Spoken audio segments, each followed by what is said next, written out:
时期的大象真的会把我们晕，出生的小象还和四肢不太熟悉，象妈妈用鼻子把它扶起来，结果还是小象宝宝还没意识到鼻子是自己的一部分，前面那根长长的是什么？踩一脚，痛到缩起。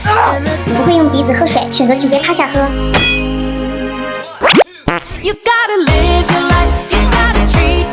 还曾试图踩自己的鼻子。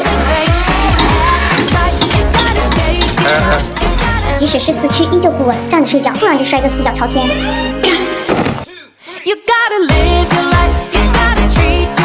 遇上小狗的小象，大胆小狗敢挑衅我！